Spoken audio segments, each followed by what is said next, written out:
สบายดีเนาะทุกคนมื้อนี้ก็ทางสลากครับพอดีมีแม่ใจดีกับพ่อใจดีเพิ่นฝากเงินมาให้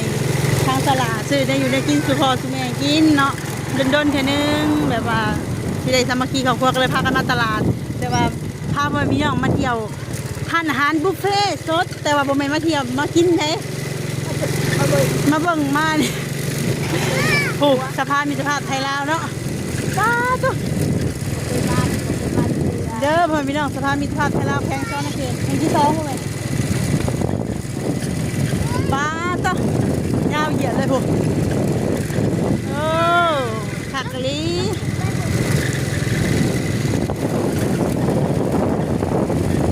เนาะสภาพมิตรภาพไทยลาว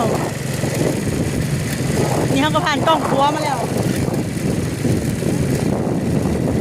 แล้วก็ใช้ไม่ใช้เลยภาพมาโอ้ขักเลยค่ะสะพานทำไมอันนี้จะขึ้นมีน้ำคลองเดี๋ยวพาคนเป็นพี่น้องขี่รถลองน้ำคลองเด้สะพานทางไทยลาว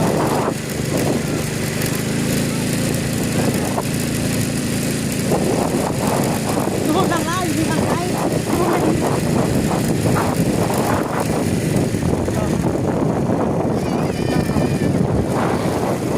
ว้าวโอ้ขักเลยตัวความสูงว่ะสูงนี่เหมือนนักวัวนี่เนาะ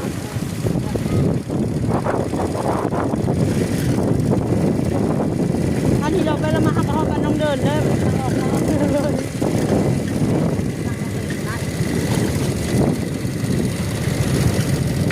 อันนี้พอดีมันอันนี้บ้านนาแก่บ่ไม่ได้บ้านยังต้ม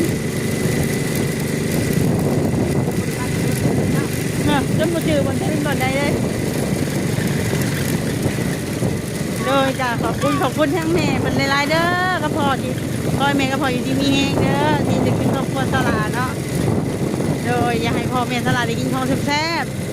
ๆโดยจะคอยเพิ่นอยู่ที่มีแห้งสุขภาพเข้มแข็งปราศจากโรคภัยไข้เจ็บเงินทำอะไรมาเทมาเด้อแม่เด้อนี่เอาสบายดีเด้อทามีเอาเห็นบ่เ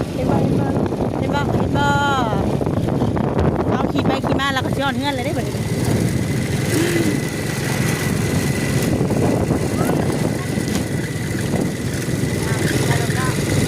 อันนี้ก็พาพ่อแม่พี่น้องมาเที่ยวชมบรรยากาศแคบคลองเลยเนาะ